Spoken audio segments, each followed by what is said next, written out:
Assalamualaikum warahmatullahi wabarakatuh. Waalaikumsalam.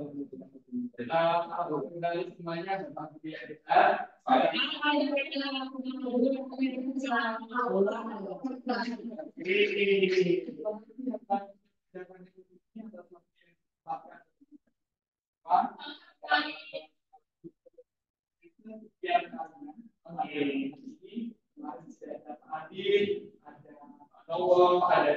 Ada saya.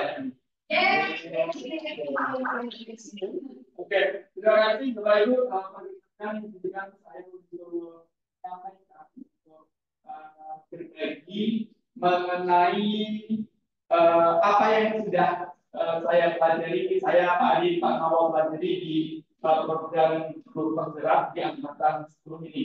Di kesempatan ini saya akan menyampaikan, akan berbagi mengenai budaya positif. Saya mulai Bapak Ibu ya. Budaya positif. Budaya positif itu apa sih Bapak Ibu? Ya, budaya positif yang namanya positif pasti yang baik-baik yang baik. Tapi di sini spesifik ke mana? Itu sebuah nilai kebajikan yang menjadi keyakinan dan pada akhirnya menjadi karakter atau ciri khas dari sebuah komunitas atau lembaga. Jadi harapannya nanti akan tercipta budaya positif, akan menjadi karakter yang positif yang unggul di SMK Jakarta.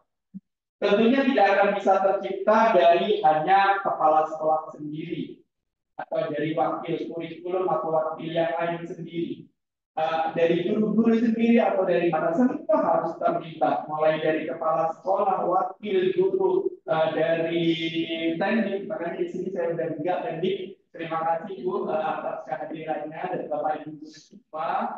Kita lebih berupaya untuk mewujudkan budaya positif atau karakter di SMA Jakarta. Nah, mengenai budaya positif, Bapak Ibu, terlepas dari spirit apresiatif atau IE ya, bukan bukan IE, adalah suatu filosofi, suatu landasan berpikir yang berfokus pada upaya kolaboratif. Kayaknya perlu kita garis bawah, Bapak Ibu, yang kita butuh kolaboratif untuk menemukan hal positif dalam diri seseorang, dalam suatu organisasi dan dunia di sekitarnya, baik di masa lalu, masa kini, maupun masa depan. Nah, inquiry apresiatif ini tidak akan mungkin tercapai atau budaya positif tidak akan mungkin tercapai tanpa ada unsur kolaborasi antara kita semua. Kalau orang semalam malam kesempatan seperti itu. Entah apa.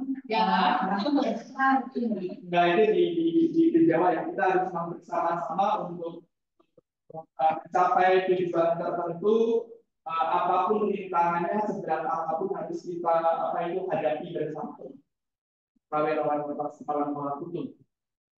Lanjut Bapak Ibu. Nah, di konsep budaya positif ini, apa sih yang akan kita pelajari, yang akan kita pelajari pertemuan pada hari ini ya Bapak Ibu?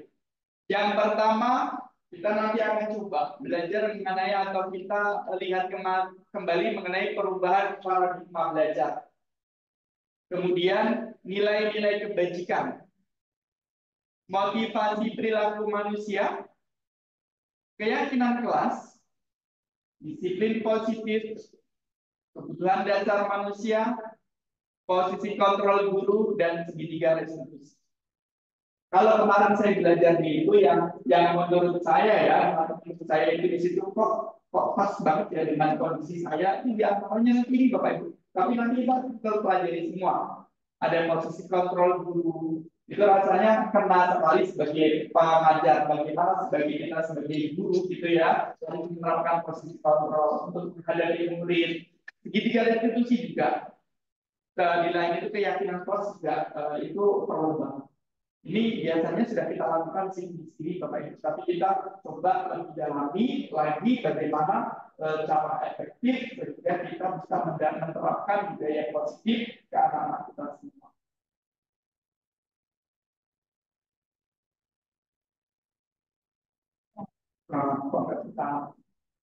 Bismillahirrahmanirrahim. Ya, Bismillahirrahmanirrahim. Kalau manual sih katanya. Iya.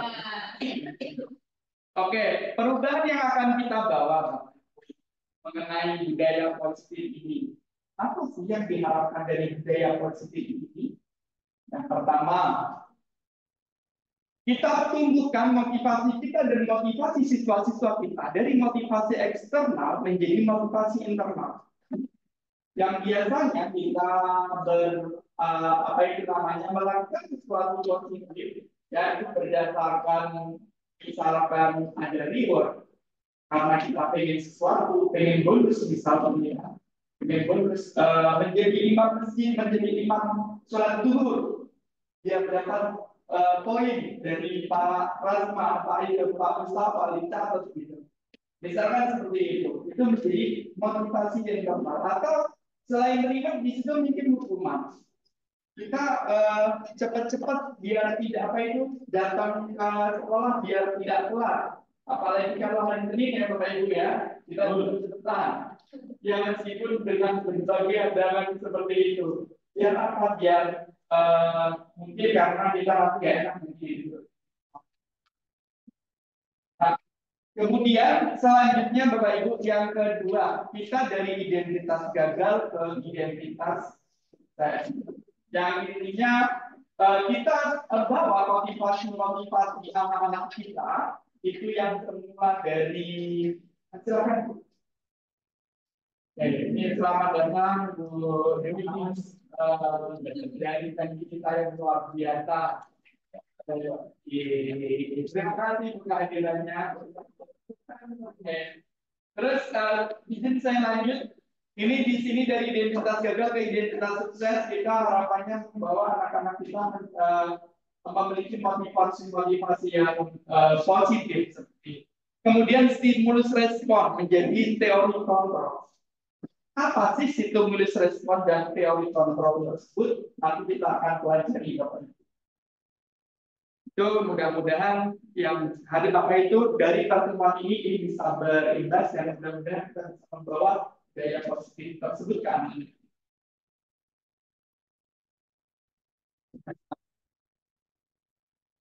Kemudian kita belajar yang pertama mengenai gaya positif tersebut mengenai pembelajaran dengan para.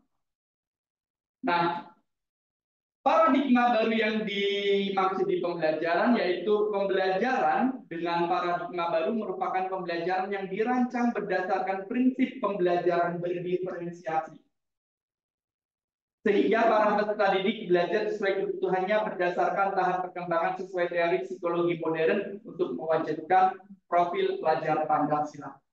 Bicara berdiferensiasi, Bapak Ibu ya, kiranya dari kita semua sudah melaksanakan berdiferensiasi. Ya barangkali aja kita tidak sadar namanya bahwa itu berdiferensiasi. Katakanlah di sini ada Pak Yahya. Pasti ada berdiferensiasi konten dalam penyampaian materi berbagai sumber di itu. Boleh dari itu, boleh dari jurnal ya, boleh dari artikel dan sebagainya. Itu berdiferensiasi.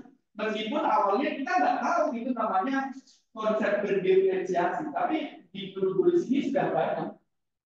Nah sekarang tinggal lagi kita masukkan ke apa itu namanya modul ajar atau RPP dan sekarang sedang dikembangkan Pak Sandi. Terus kemarin juga saya diskusi juga dengan Pak Sandi.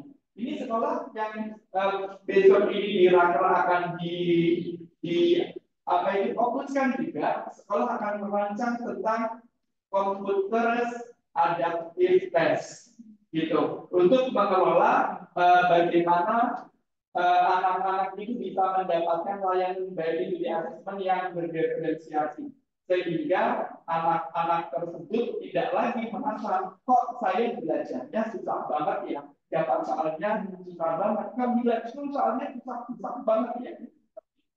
Jadi ini dikembangkan. Mudah-mudahan kita semua bisa melaksanakan itu semua sehingga anak-anak juga merasa senang dalam belajar karena terfasilitasi di diferensiasi.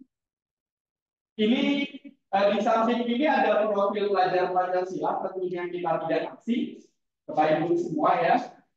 Ada di sini profil pelajar Pancasila berkebinekaan global, bergotong royong, kreatif, bernalar kritis, mandiri, beriman, bertakwa kepada Tuhan yang Maha Esa, dan berakhlak mulia.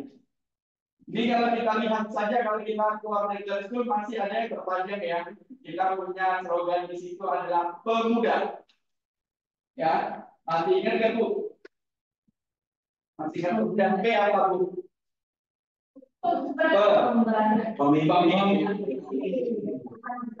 Pemimpin.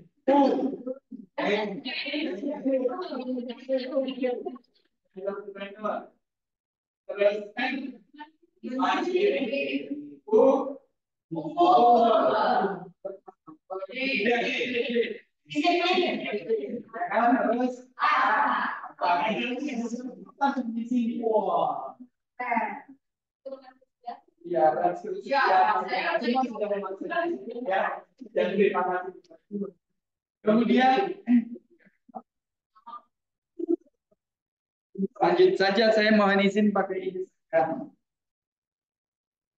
Nah, kemudian Bapak Ibu, ini tadi mengubah paradigma stimulus respon ke pendekatan teori kontrol.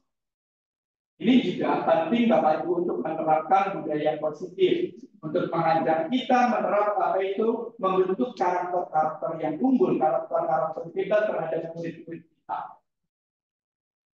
Stimulus respon pertama yang biasa, realita kebutuhan kita sama. Benar nggak kebutuhan kita sama? Nah, mungkin kebutuhan kita sama ya. Kemudian masalah ini dengan Pak yang beda dengan ini beda. Gitu ya. Iya, kebutuhan masing-masing kita pasti berbeda. Gak bisa kita sama rasakan nanti. Kita ganti ke realitas kita itu berbeda. Harus kita sadari itu. Kemudian, semua orang melihat hal yang sama. Maksudnya melihat yang sama terhadap suatu aspek gitu ya. Di sisi tertentu sudut pandang semua orang itu sama. Nggak mungkin bisa seperti itu kan Bapak Ibu ya. Pasti berbeda. Mungkin ini nanti memandang saya itu seseorang yang ganteng gitu. Terus Pak Sandi melihat saya ganteng juga gitu. Insya Allah. Kayak gitu ya, pasti ada yang ya. Ganteng apaan gitu. Terus kita mencoba mengubah orang agar berpandangan sama dengan kita. Nah, mungkin ya, egois banget kalau seseorang ini mereka. Yang ada adalah ke teori kontrol, kita berusaha memahami pandangan orang lain tentang dunia. Seperti Bapak Ibu semua di sini. Itu berusaha memahami pandangan orang lain tentang dunia. Supaya Allah suka membantu baik hati. Itulah durasi. Rajin menabung dan suka jajan.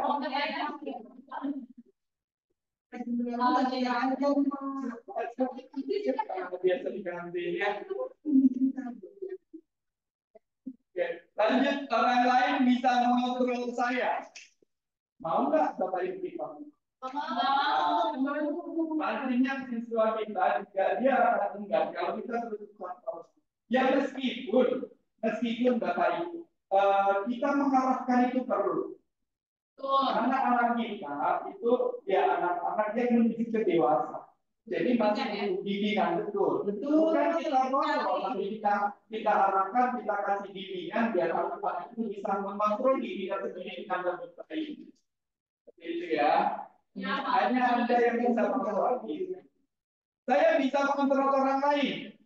Bisa. Ya, kalau dia bisa, dia bisa. Tapi kalau ya kalau kan nggak bisa, ya.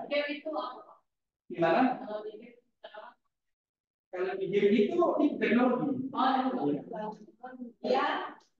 Ya di situ bisa ya kita kontrol. Kalau di sini seolah kita bisa mengontrol seolah ya dalam tanda kutip. Anak-anak kita harapkan itu kita kontrol sebenarnya kan itu mereka yang mengontrol diri sendiri karena persuasif atau stimulus dari kita. Gitu ya. Oke.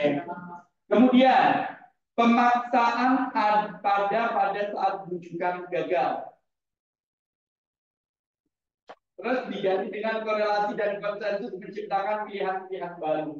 Yang menguasai. Terus model berpikir menang kalah. Model berpikir diganti dengan model berpikir menang-menang atau win-win solution kita akan. Pasti seperti ini. Anak-anak kita sudah dewasa, Bapak Ibu, di level SMA, menuju dewasa. Jadi akan berbeda sekali dengan anak-anak kita yang ada di SMP. Biasanya kalau di SMP anak-anak kita arahkan. Kita dulu biasanya akan punya peran dominan, apalagi SD. Tapi di SMA ini terutama nggak bisa, Bapak. Kita harus win-win solusi terhadap anak-anak dalam menangani masalah, atau setidaknya kalau kita mau mengubah apa itu namanya kebiasaan yang kurang baik menjadi yang lebih baik. Ini kita harus tawarkan win-win solusi. Ada pertanyaan sampai saat ini, Bapak Ibu? Kita lanjut, Bapak Ibu.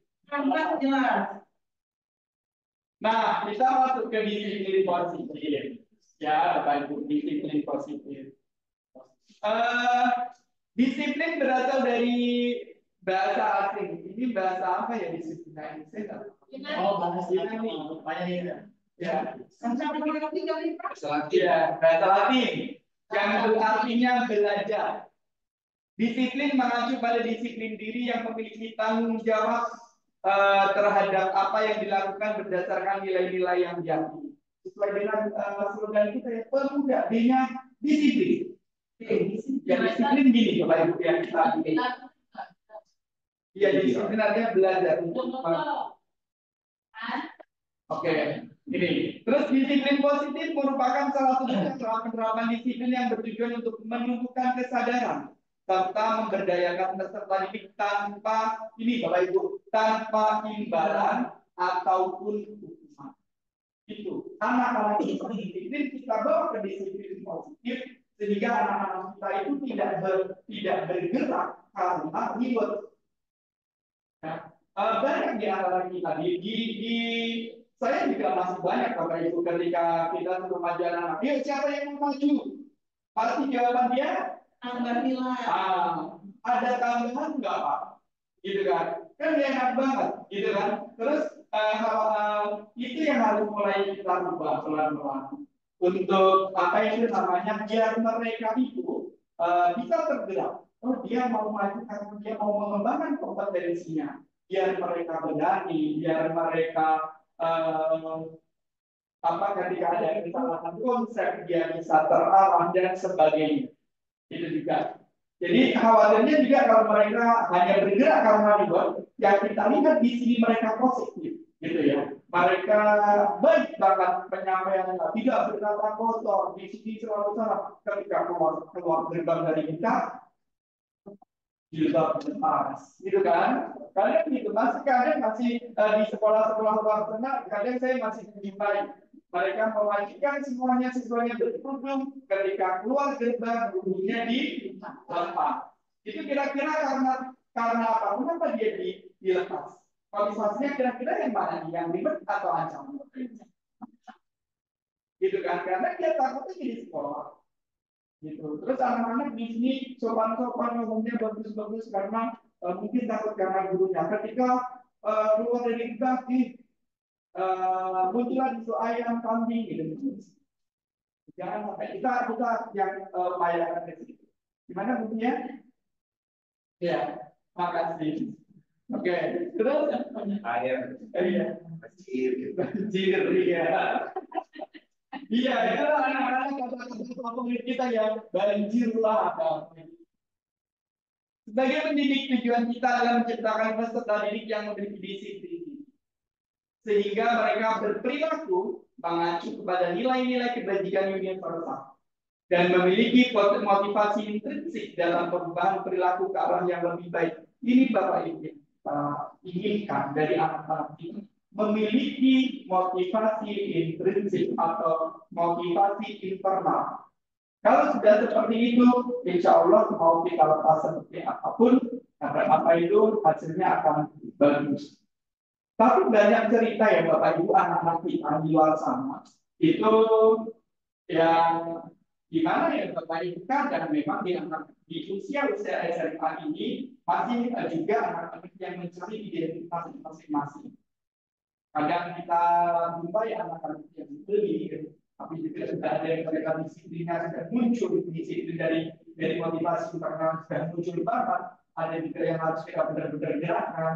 Tapi percaya Bapak Ibu bahwa anak-anak kita itu yang baik, mereka mempunyai potensi yang baik semuanya.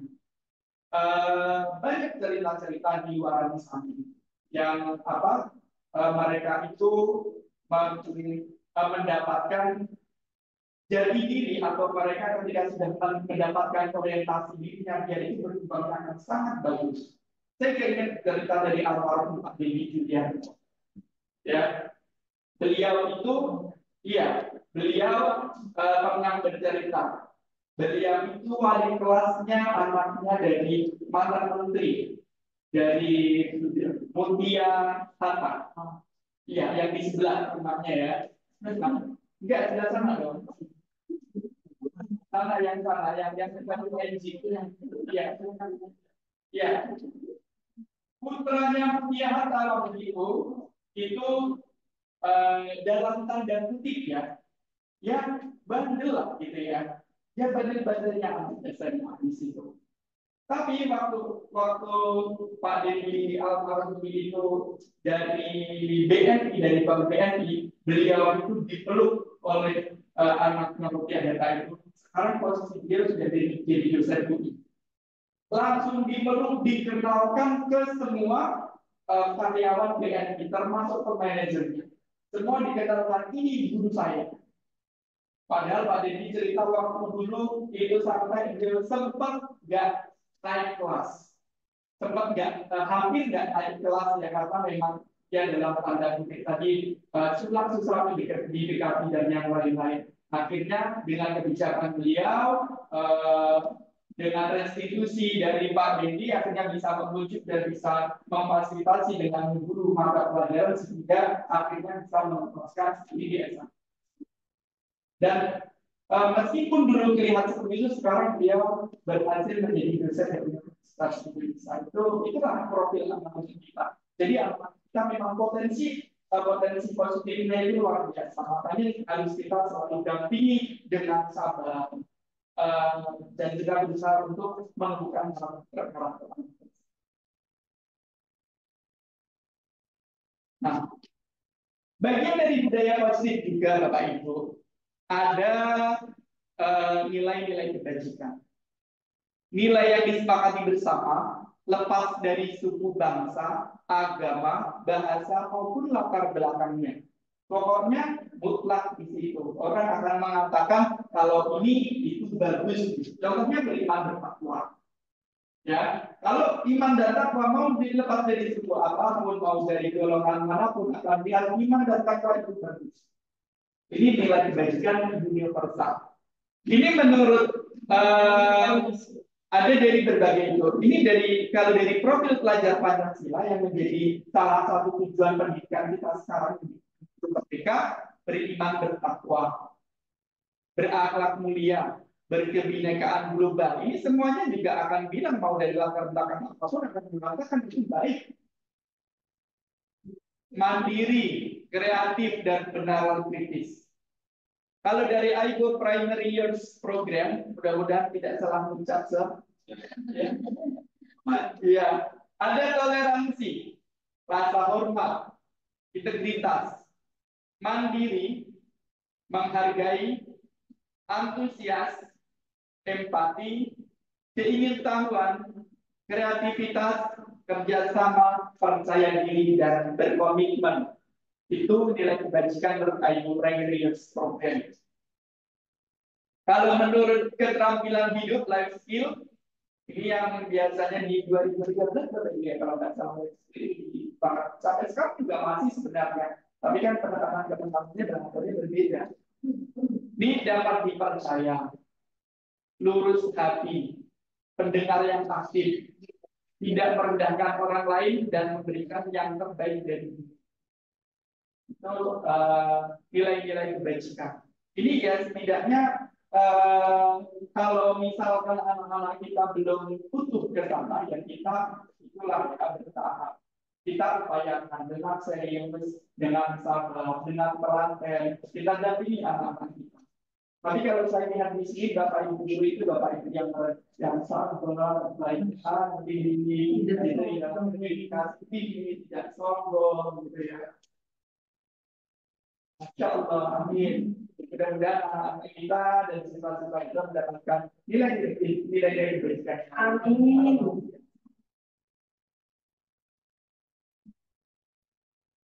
Nah, saya lanjut ya Bapak Ibu mengenai kebutuhan dasar manusia sekarang. Kebutuhan dasar manusia itu eh, kebutuhan dasar atau segala sesuatu yang kita lakukan untuk mendapatkan apa yang kita inginkan. Itu kebutuhan. Jadi segala sesuatu yang kita lakukan untuk mendapatkan apa yang kita inginkan. Seluruh tindakan yang kita lakukan memiliki tujuan tertentu. Pasti. Ya, Bapak Ibu ya. Pasti apa yang kita lakukan mendapatkan tujuan tertentu. Seperti halnya sekarang Bapak Ibu lagi pada sibuk untuk misi perjalanan. Ya, kebutuhannya apa? Kebutuhannya kita menunaikan tugas kita. Yang akhirnya kita untuk bisa untuk ada beberapa nilai kebutuhan nanti kita lihat. Itu masuk baik itu nanti di tapi itu nanti di kebutuhan hidup seperti itu. Dan semua usaha terbaik yang kita lakukan adalah dalam rangka agar kebutuhan dasar kita terpenuhi. Nah, apa saja kebutuhan dasar manusia ini? Ini Bapak Ibu. Yang pertama bertahan hidup. Jangan ya. Ada Bapak Ibu yang dari Bapak Ibu semua tidak perjuangan kebutuhan dasar ini untuk bertahan hidup. Tidak ada. Ya,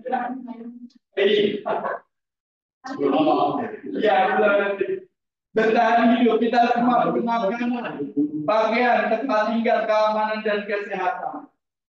Tinggal kadang Bapak Ibu kita itu ukuran untuk kita mendapatkan atau kebutuhan kita itu yang berbeda-beda kita ukurannya. Ada yang dengan taraf level A gitu sudah mengetahui kebutuhan saya terpenuhi. Ada juga yang dengan level A tersebut orang mengatakan kebutuhan saya belum terpenuhi. Ya, tentang kebutuhan hidup ini akan berakhir di mana? UDP. Dikatakan orang akan tercipta atau terpenuhi kebutuhan bertahan hidup kalau dengan rasa sayang dan kita akan merasa cukup jika kita batasan cukup kita itu dengan rasa kalau Bahar mengatakan di situ ya, Bahar mengatakan seperti ini dalam bahasa Jawa itu dibutuhkan dengan banget. Ya, orang bersyukur itu kali ya susah. Padahal ya,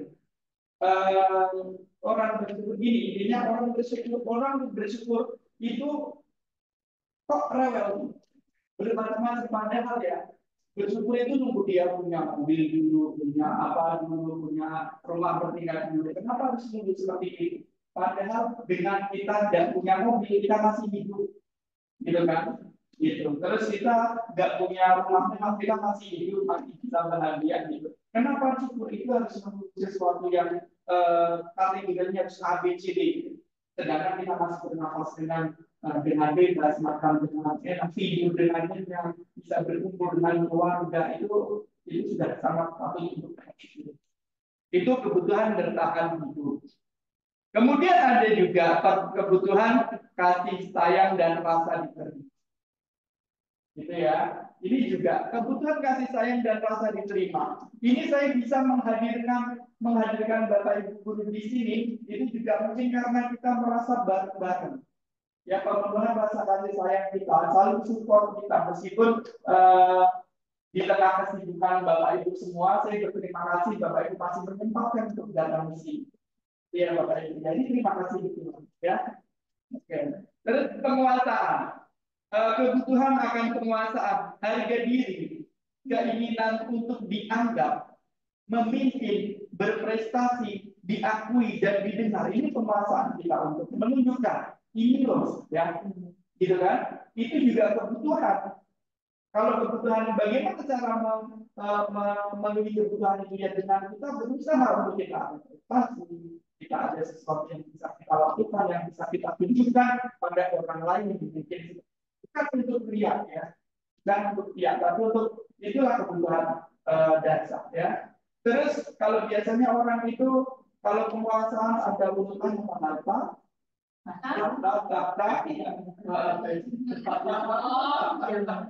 Iya, harta tahta wanita biasanya. Biasanya kalau orang sudah dihakui itu biasanya dia ingin kuasa. Kan gitu kan? Mereka yang sudah terkenal biasanya tidak apa siapa. Itulah kebutuhan. Itu kebutuhan mereka. Dan tadi kebutuhan kita itu berbeda-beda. Dengan saya menjadi guru mungkin sudah puas, alhamdulillah kebutuhan saya akan penguasaan tersebut terpenuhi. Tapi beda lagi misalkan terapi anak yang berusaha untuk menjadi terkenal menjadi sekarang lagi digadang-gadang menjadi calon gubernur wakil gubernur Jawa Tengah bersama Diko dan Dito. Karena dia tetangga saya. Ya, tetangga saya di Pekalongan. Dia bupati Kendal. Terus kebebasan, mandiri, memiliki pilihan, mencoba hal baru, mampu mengendalikan arah dirinya. Ini anak-anak kita SMA, ini kebutuhan ini baru dicari banget nih. Kenapa sih saya harus pakai seragam? Kenapa sih saya harus pakai gesper? Sakit tahu pakai gesper. Dia ingin bebas. Dia ingin menentukan yang nyaman bagi dia sendiri. Tapi bagaimanapun sekali lagi bagaimanapun anak-anak kita itu tetap harus kita arahkan ya biar anak-anak lebih tertib lebih disiplin lagi. Anak-anak perlu tetap butuh kita ya apapun yang mereka punya tetap harus kita arahkan.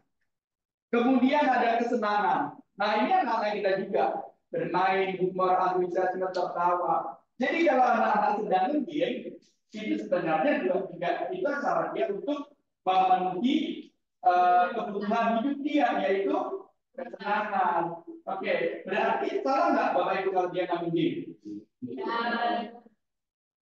Ada porsinya. Ada porsinya. Iya.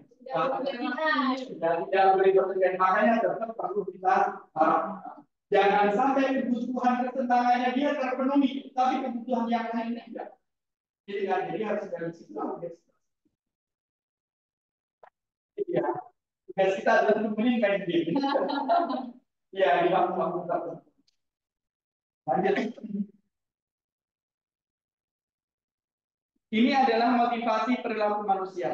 Ada motivasi intrinsik atau internal, ada yang eksternal. Yang eksternal menghindari ketidaknyamanan atau hukuman. Tadi sudah sempat kita bahas ya Bapak Ibu ya. Kita adakan cepat-cepat lari lagi sampai ya apapun dilakukan gitu ya. Ada untuk menghindari hukuman. Saya juga ya. Terus motivasi lagi untuk mendapatkan imbalan atau penghargaan orang lain. Itu juga ada. Tapi bicara tentang penghargaan kita juga harus hati-hati ya Pak Ibu ya. Jangan sampai penghargaan kita terhadap murid. Kalau menurut saya pribadi penghargaan tetap perlu dilakukan tapi dengan porsi-porsi tertentu yang jangan kemungkinan dan jangan sampai penghargaan tersebut akan berimbas karena menjadi penghargaan yang menghukum bagi anak-anak kita. Kalau kita salah memberikan penghargaan, contohnya misalkan ada satu anak kita puji terus dia, kita katakan dia baik-baik terus di depan anak-anak secara terus bisa jadi loh Bapak Ibu menimbulkan kecemburuan di yang lain sehingga akhirnya mereka terbunuhlah merasa itu adalah apa itu penghargaan yang menghukum itu harus kita hindari. Jadi ya menurut porsinya saja. Tapi menurut saya boleh nggak penghargaan? Boleh nggak Bapak Ibu ya? Kita juga kalau mendapatkan penghargaan kalau tadi kita ada kebutuhan untuk penguasaan untuk dihargai. Kemudian ini yang kita harapkan motivasi intrinsik. Dari motivasi intrinsik atau eksternal ini ke motivasi intrinsik atau internal untuk menjadi orang yang mereka inginkan dan menghargai diri sendiri dengan nilai-nilai yang mereka. Kemudian miskonsepsi Bapak Ibu tentang teori kontrol. Alhamdulillah kita 25 menit lagi. Miskonsepsi tentang teori kontrol. Yang pertama, ilusi guru mengontrol murid. Ilusi guru mengontrol murid itu suatu ilusi. Sebenarnya mereka sendiri yang mengontrol diri sendiri. Kita apa? Kita arahkan. Kan gitu. Kita nggak dari kita, meskipun kita dengan arahan kita mereka nurut, berarti saya kontrol. Oh, bukan tidak. Itu dengan keinginan mereka, dengan kontrol diri mereka yang kita arahkan kepada yang kita. Kemudian ilusi lagi bahwa kritik dan membuat rasa bersalah itu mampu menguatkan karakter. Seolah-olah iya, kita kritik, kita buat mereka merasa bersalah, itu akan menguatkan karakter mereka. Padahal dengan kritik terus-menerus, membuat mereka merasa bersalah, akan membuat mereka yang tidak nyaman. Dikhawatirkan bisa diterima. Kemudian ilusi lagi ini bahwa orang dewasa itu berhak memaksa. Oh, ini apa lagi ya? Ini yang sudah punya putra-putra yang sudah mulai bisa berargumen ya. Kadang kita ilusi kita itu ya harus gini kan, harus gini. Itu kita harus sadar bahwa itu hanya ilusi. Bahwa ingat anak-anak kita ini juga seperti kita yang mempunyai kebutuhan untuk penguasaan tadi. Mereka juga patut diorangkan, meskipun anak-anak kita masih dibuangkan kalau kita semua, ya. Meskipun anak kita masih kecil, ini kemudian anaknya akan segera tumbuh dewasa. Pak Sandi juga segera menyusul. Kalau kita saya Pak ini ya, yang lain kiranya sudah itulah ya. Ada dimainkan emosi dan segala macam. Tapi perlu kita ingat bahwa itu anak-anak itu juga punya perasaan, punya kebutuhan yang harus kita. Ilusi lagi bahwa semua penguatan positif, efektif dan bermanfaat. Tadi semua bentuk reward itu belum tentu, ya belum tentu semua mengacu ke arah positif, efektif dan bermanfaat. Ada hal-hal tertentu yang justru akan mendukung siswa. Sekarang kita bicara mengenai hukuman, konsekuensi dan restitusi. Apa sih bedanya hukuman, konsekuensi dan restitusi? Ya, seolah-olah sama. Kalau misalkan di 1 dan 2 ini biasanya anak-anak kita itu menganggapnya sama, dia akan dihukum, gitu kan? Meskipun itu sejatinya tidak semuanya hukuman, kadang konsekuensi yang mereka terima. Tapi mereka dengan bahasa dihukum. Hanya ini yang menurut Pak Hakim sekali restitusi itu para malaikat gitu. Bapak Ibu yang berarti malaikat yang memberikan restitusi. Ya. Hukuman tidak terencana tiba-tiba. Biasanya kalau mereka apalagi kebawa emosi, itu tiba-tiba muncul. Udah, kamu gini, itu hukuman berarti ya. Saya biasanya dengan anak juga seperti itu, dengan anak saya di rumah. Murid tidak tahu apa yang akan terjadi. Kemudian bersifat satu arah, berupa hukuman fisik atau psikis. Hukuman tidak harus kadang-kadang apa itu tidak hanya berupa fisik, ya kadang psikis juga seperti itu. Saya kadang itu kalau habis marahin anak saya sendiri itu suka nangis, Bapak. Iya, habis marah itu pasti nyesel nangis gitu. Kadang terus menyendiri gitu. Macamnya itu. Nanti itu pengalaman mungkin di ya Pak Sandi. Ya, nanti itu rasanya lebih gimana ya kalau ketika ketemu anak sendiri. Habis marah pasti rasa menyesalnya itu gitu. Jangan kan sendiri Pak, murid aja. Iya. Ya, betul. Itu pun akan muncul gitu ya. Beda hukuman dengan konsekuensi. Konsekuensi ini masih setengah-setengah. Ini masih juga memberikan pembelajaran ke anak. Apa itu menghadirkan satu jawab. Biasanya dia terencana disepakati sesuai peraturan. Ada aturan nih. Kalau kamu melanggar, kalau kamu nyontek, kamu tahu dong konsekuensinya pasti dikenalkan. Itu konsekuensi, itu kan hukuman karena anak sudah tahu. Murid tetap dibuat tidak nyaman. Ya, karena dia harus menghadapi konsekuensi. Yang meskipun itu dari hal yang mereka langgar. Sikap guru selalu memonitor murid. Nah, ini kita sebagai pemonitor. Sedangkan restitusi ini yang kata tadi ini adalah sikap-sikap malaikat, Bapak Ibu.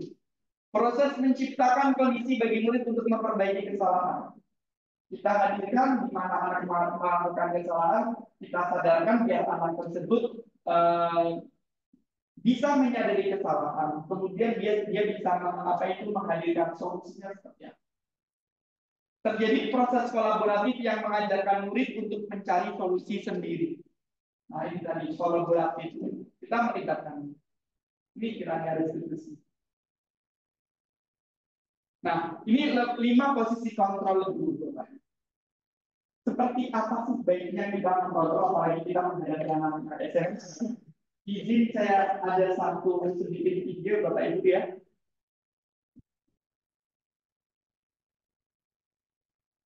Ini saya hadirkan, saya ambil dari YouTube yang itu, tapi maksud saya baru untuk refleksi kita, Bapak Ibu. Tentang di sini ceritanya ada terlambat.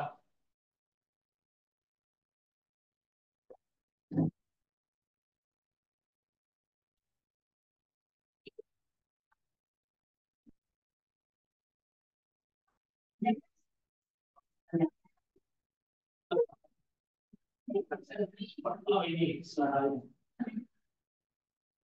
dulu ya. Iya.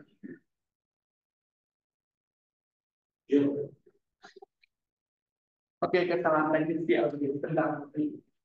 Sudah saya bawa ke speaker loh, nggak bisa pinjam dari Pak Tasri. Yang memang saya sih. Jadi biasanya kalau sambil itu saya rasa. Kalau mutlak apa?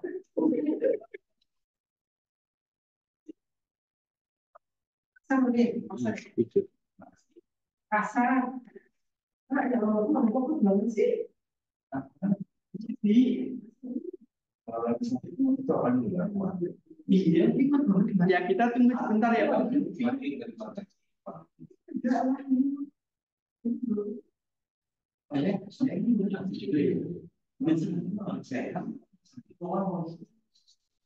Bipa ini Pak, yang bipa. Oke. Coba.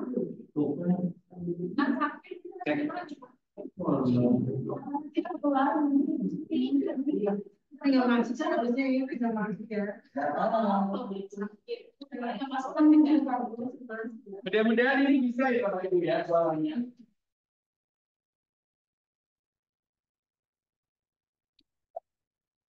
Belum jalan atau internet? Oh, udah jalan. Udah ini. Jelas.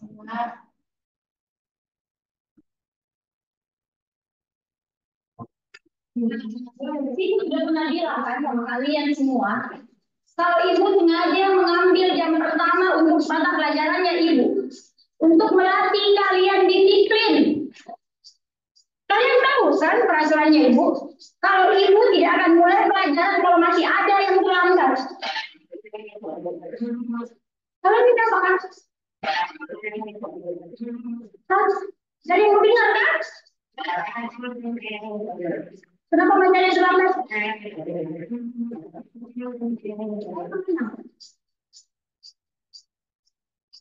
mana?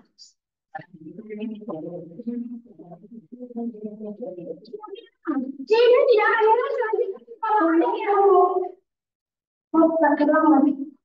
Kayla, sini kok. Apa lagi alasan Kayla? Hah? Ketiduran kau lagi? Nanti Kayla. Aduh, Besok kau Kayla, jangan gara-gara kau kita semua tidak belajar. Besok ini, hukum tanya lagi.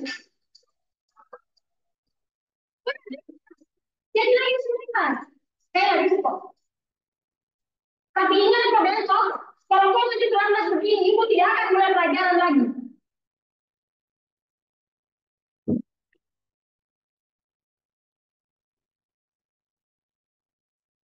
Selamat pagi anak-anak.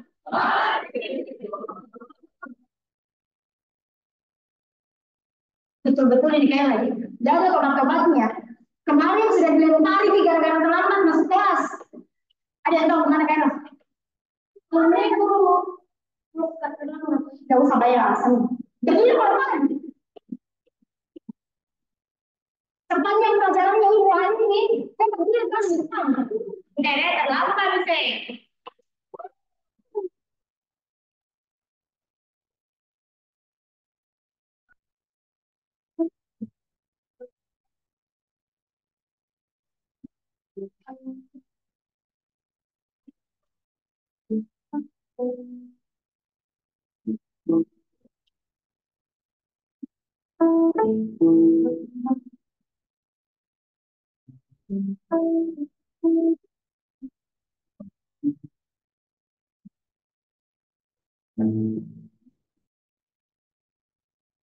Sudah 1 jam lebih ini Kaira tidak datang.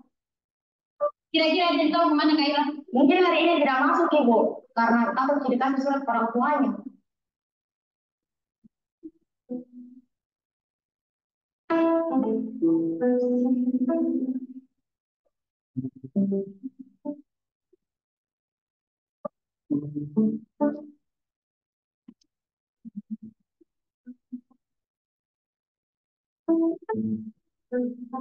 Pagi anak-anak.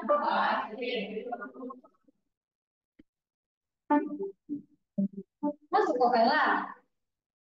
Udah terlambat buka lagi. Kaila ke depan kok. Kenapa Bu? Berdiri kondisi. Hari ini kita nggak terlambat kok. Dan kenal cerita umur. Kan nggak masuk kok kemarin. Sekarang jelaskan kok pada kita semua di sini. Kenapa kok harus terlambat dan malah kemarin kok nggak masuk? Kaila, jelaskan kok. Bicara kok. Kaila. Maafkan tak teman-teman. Karena gara-gara saya, kalian semua nggak belajar. Hari pertama, saya terlambat. Karena mamaku demam berdarah.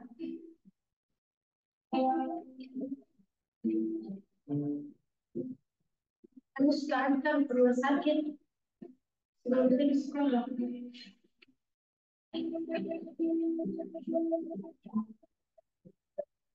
Hari kedua, terlambat ke sekolah. Karena harus tak ke rumah sakit. Setelah makan dulu mamaku. Baru saya ke sekolah. Hari ketiga kemarin, saya tak masuk sekolah.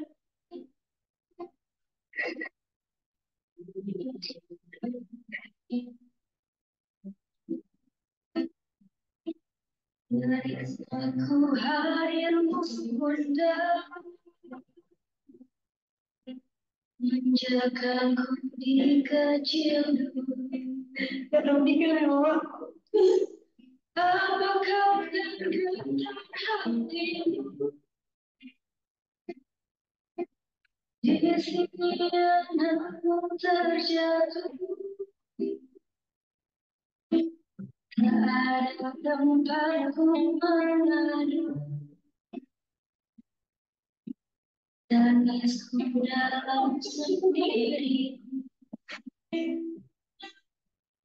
Kalau bukan mamaku, selalu menjadi sinyal. Tidak bakal masuk sekolah hari ini. Pikiran kalian semua melempari kak. Lempar. Pikiran kita menumpuk kak. Lempar.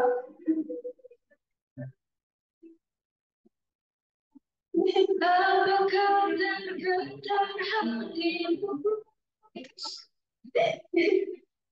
Di sini anakku terjatuh. Bisa apapun keadaannya, yang kita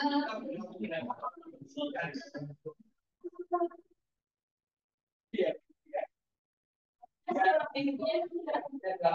Kalau misalkan itu, bahwa saya dari sini saya itu makan, bagaimana alasan itu? Sebanyak Bapak lihat bahasanya. Bapak di sini gimana?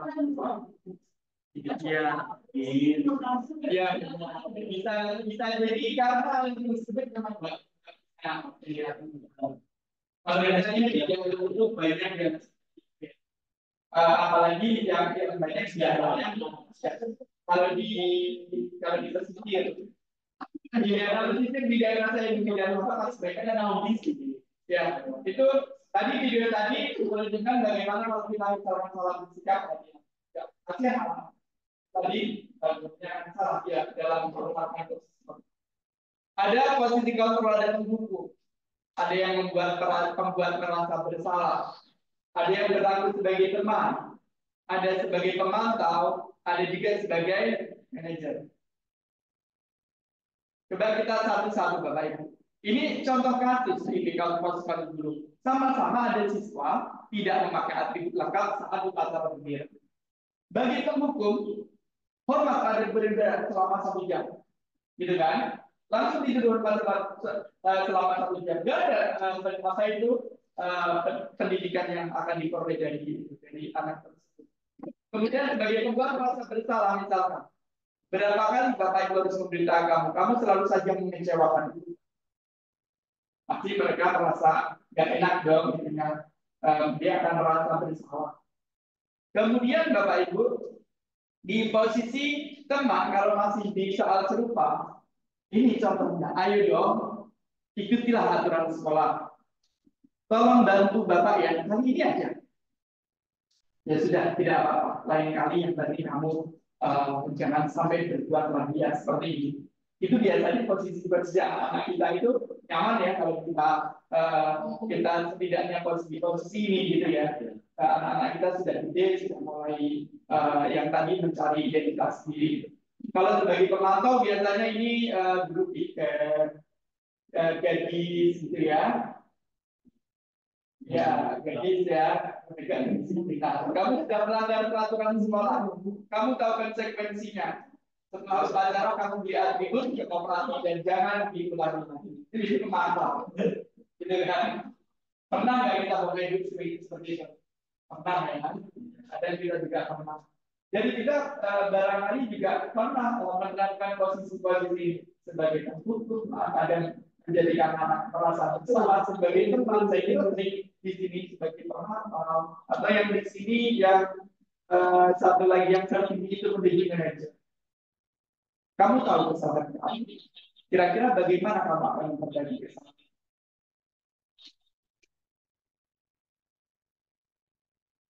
Terus ini lagi ini sebagai bertindak sebagai manajer.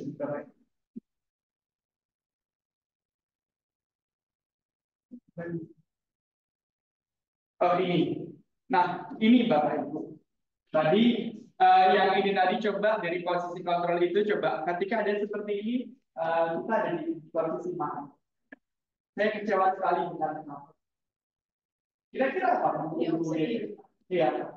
Kira-kira dia sebagai apa? Sebagai penghukum kan? Merasa bersalah, teman, pemantau, atau manajer? Coba. Kemudian yang ini, kamu tidak pernah benar melakukannya. Tapi itu kamu tidak pernah benar sibuk itu. Coba memantau kan, merasa bersalah. Kalau hukum teman atau manajer kayaknya nggak ada ya. Apa kira-kira? Ya, coba kita ada pemantau, ada membuat merasa bersalah, ada yang menghukum. Coba kita lihat. Ya, karena kalau misalkan saya dikirim kerja nggak pernah benar, hati kan, saya sudah berusaha ya, kamu ini terlambat dulu. Jadi misalkan seperti ini kan, ya. Kemudian ini misalkan Bapak Ibu, ayolah lakukan dari kita. Terlihat banget ya. Ini sebagai teman. Sebagai teman. Ayolah. Terus ini apa rencana untuk menyelesaikan masalah ini? Oke, terus kamu tidak pernah mendapatkan nilai jika tidak mengerjakan tugas. Ini berarti sebagai kamu tidak akan dapat nilai kalau kamu tugasnya kamu nggak kamu kerjain. Gitu. Sebagai apa kira-kira ada buku? Ayo kita coba buka kuncinya. Sebagai karena dia melihatkan konsekuensinya seperti apa sih. Makasih, kira-kira bagus. Kita 5 menit lagi. Oke, keyakinan kelas. Keyakinan kelas ini Bapak Ibu, keyakinan kelas itu biasa kita lakukan di awal tahun. Kalau kita lakukan biasanya kita buat apa? Buat kesepakatan kelas gitu kan ya. Kesepakatan kelas kalau itu lebih ditinggikan lagi tapi berupa keyakinan. Untuk diyakini bersama. Ya seperti kesepakatan, aturan-aturan, tapi kita jadikan aturan-aturan itu atau kesepakatan itu bernilai positif sehingga menjadi suatu keyakinan yang akan diyakini semuanya untuk dilakukan. Ini untuk keyakinan kelas, Bapak Ibu, dia bersifat abstrak, berupa pernyataan universal, gitu ya, dia universal, kebajikan universal dibuat dalam pernyataan positif. Tidak ada kata tidak boleh, misalkan tidak boleh bermain HP, kita ganti gunakan HP supaya itu sesuai kebutuhan misalkan seperti itu. Sesuai dengan kondisi kelas dan sekolah. Makanya ini keyakinan kelas ini dibentuk bersama siswa. Semua warga sekolah atau warga sekolah dilibatkan saat membuat keyakinan kelas. Kalau di kelas ya bersama sama di kelas. Kalau misalkan posisinya di sekolah, misalkan tergantung kedisiplinan dalam itu kita buat bersama-sama itu dengan semua warga sekolah. Ini Bapak Ibu sekarang segitiga retribusi. Ini kalau kita bisa melaksanakan ini dan itu ya level yang tinggi ya Bapak Ibu ya. Ya, top levelnya ini bagaimana kita melakukan posisi kontrol dan bagaimana kita bertindak itu top levelnya di segitiga retribusi. Kemudian ini Bapak Ibu suatu proses dialog yang dijalankan oleh guru agar dapat menghasilkan murid yang berdiri, yang mandiri dan bertanggung jawab. Iya Bapak Ibu ya. Ini menstabilkan identitas. Segitiga retribusi itu menanyakan keyakinan, menstabilkan identitas guru. Jadi Bapak Ibu kalau kita misalkan apa itu namanya anak tersebut datang misalkan dia terlambat dengan segala permasalahan yang kita berikan, stabilkan identitas. Dan Bapak Ibu. Kemudian menanyakan keyakinan kelas. Apa itu tindakan validasi diri? Ini kelihatannya ada kendala lagi Bapak Ibu. Ini suatu proses di sini validasi tindakan yang salah. Anak kita ada bahwasannya dia tidak membuat dia salah. Kemudian kita tanyakan keyakinan. Keyakinan apa yang dia langgar? Seperti itu. Kemudian menstabilkan identitas tadi. Misalkan berbuat salah itu wajar. Tidak ada apa manusia yang sempurna. Intinya Bapak Ibu, kita buat adem-ademin anak itu biar dia seluruh. Kemudian divalidasi tindakan yang salah. Kalau memvalidasi tindakan yang salah itu anak kita apa itu namanya kita sadarkan betul bahwasannya dia itu telah berbuat suatu kesalahan misalkan seperti itu. Kemudian untuk menanyakan keyakinan kira-kira keyakinan apa yang dia. Bapak Ibu ini ada sedikit contoh mengenai segitiga retribusi.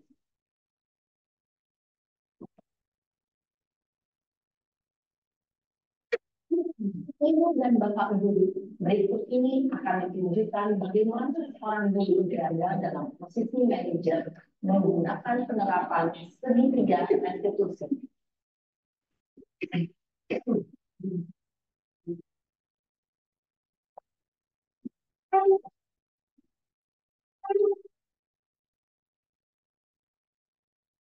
Iya, benar.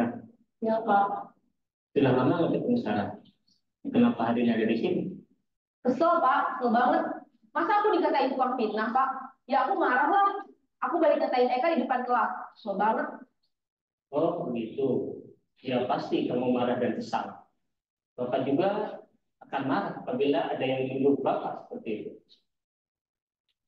Kemudian pada saat itu kamu mau melakukan apa? Ya saya langsung ngatain Eka lah Pak. Kesel banget. Saya bentak-bentak dia depan teman-teman lain. Oh begitu. Pasti kamu melakukan seperti itu karena suatu alasan tertentu, bukan? Iyalah, maksud saya diam saja Pak. Ya saya bela diri lah. Maksud saya dituduh tukang fitnah. Ya wajar lah. Mempertahankan harga diri itu sesuatu yang penting buat kamu. Untung kamu tidak bertindak lebih gegabah lagi. Hanya membentak. Iya Pak. Untung saya masih bersabar dan hanya membentak saja. Sudah gemes padahal. Saya pasti bela diri. Pasti ya. Tapi kamu memilih untuk tetap bertahan dan bersabar. Kamu memilih untuk tidak berbuat lebih parah lagi, bukan? Iya. Nah, sekarang coba kita lihat tadi. Tindakan kamu, tindakan kamu itu kira-kira sesuai dengan keyakinan kelas atau prinsip kamu tidak? Enggak lah Pak. Capek Pak jadi pemarah. Jadi keyakinan atau prinsip mana yang kurang sesuai dengan keinginan kamu? Ya, saya sebenarnya sangat menghargai orang lain. Mungkin saat itu saya menjadi emosi, jadi tidak menunjukkan sikap itu. Kamu meyakini tidak? Menghargai orang lain itu penting buat kamu. Yakinlah Pak. Iya, setuju. Kita harus saling menghargai. Namun ada juga keyakinan yang kita sepakati yang perlu kita jalankan apabila kita sedang marah, bukan? Ya, saya bisa lebih proaktif. Di sini anak akan mulai sadar ya. Saya bisa jadi lebih sabar. Ya, mau apa selanjutnya? Kira-kira kamu bersedia memperbaiki masalah ini tidak? Sedia Pak. Kalau kamu memperbaiki masalah ini, kamu akan menjadi orang seperti apa? Saya akan menjadi orang yang bertanggung jawab kali ya Pak. Dan senantiasa proaktif. Iya. Bagaimana rasanya menjadi orang seperti itu? Ya nyaman lah. Bangga bisa bersabar dan menghargai. Baiklah kalau begitu. Yuk kita pikirkan bagaimana memperbaiki masalah ini. Oke, terima kasih. Iya Bapak Ibu itu akhirnya meskipun tadi itu sekolah kalau kita ketemu anak nggak mungkin dari 5 menit selesai. Kita menstabilkan diri mereka itu biasanya 5 menit sendiri. Iya. Biasanya kalau Bapak Ibu ada kelas atau BK yang disebut semua pasti pernah melakukan yang seperti itu ya. Yang kalau di sini sih kita lihat Bapak Ibu ya hebat-hebat, Oke Bapak Ibu itu akhir pertemuan kita pada siang hari ini. Terima kasih atas kehadirannya bahwa kita menjadi karakter yang baik dan kita menjadi positif. Assalamualaikum warahmatullahi wabarakatuh. Iya, Bapak Ibu, bagaimana tanggapan dari siapa yang mau memberikan tanggapan mengenai materi-materi yang tadi sudah kita pelajari? Ya, Bu Dina, silakan Bu Dina. Ya, sebenarnya kalau materi ini itu seringkali ketemu anak cerita materi ini pun membuat saya jadi bikin belajar aja saya lebih bisa menghandle emosi anak. Jadi kita harus ada tahapan-tahapan nih dari cerita. Oke, terima kasih Bu Dina. Hebat ya. Terima kasih sekali lagi Bapak Ibu yang sudah pelajari dan memang ini perlu ya perlu kita ke anak-anak untuk kita suka dan anak-anak. Sekali lagi terima kasih Bu Dina pada yang tadi ini yang unik lagi. Terima kasih.